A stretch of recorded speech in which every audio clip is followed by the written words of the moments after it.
Les médias et certaines enquêtes ont fortement contribué à construire une image bipolarisée du protestantisme français, opposant ce protestantisme évangélique aux mille visages, au protestantisme historique des luthéro-réformés. Cette bipolarisation est d'abord et avant tout une construction médiatique. Plutôt que d'opposer un protestantisme luthéro-réformé à un protestantisme évangélique, il me semble plus pertinent d'explorer les différentes formes de l'évangélisme aujourd'hui. Il y a un évangélisme historique incontestable, les méthodistes, les baptistes, les églises évangéliques libres, mais il y a de nouvelles formes de l'évangélisme aujourd'hui, notamment à travers toutes les églises issues de l'immigration, et donc il y a une forte présence de l'évangélisme à travers des expressions africaines, asiatiques, latino-américaines, du protestantisme et du christianisme, et donc ces expressions n'ont pas du tout un rapport très évident au protestantisme. Il faut être attentif à ces nouvelles formes de l'évangélisme.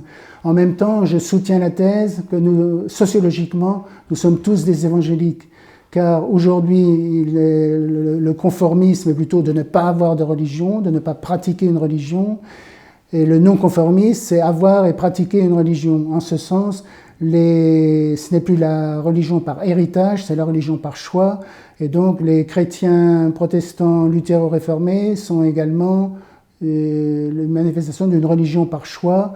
Et nous sommes tous devenus, de par cette situation sociologique, des professants, des témoins en tant qu'expression minoritaire d'une espérance religieuse, l'espérance chrétienne. Et donc les transformations sociologiques de la religion transforment aussi les rapports entre évangéliques et non évangéliques.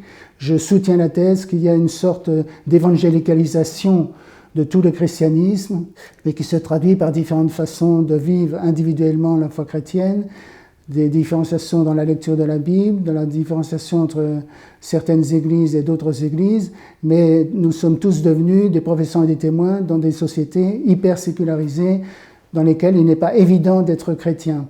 Et donc ces conditions sociétales rejaillissent sur les rapports internes entre monde évangélique et monde luthéro-réformé.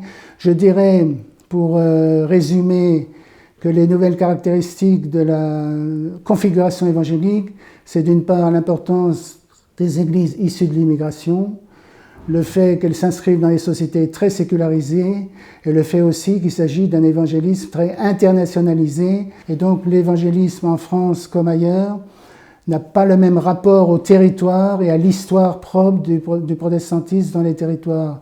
Et donc c'est vrai que par rapport à l'ethno-protestantisme issu des terroirs traditionnels du protestantisme et de l'histoire particulière du protestantisme, j'irais jusqu'à parler d'une certaine déshugnotisation du protestantisme français à travers toute la croissance du monde évangélique qui affirme d'abord qu'on est d'abord chrétien évangélique avant d'être protestant ou de s'inscrire dans une tradition particulière, historique et géographique du protestantisme.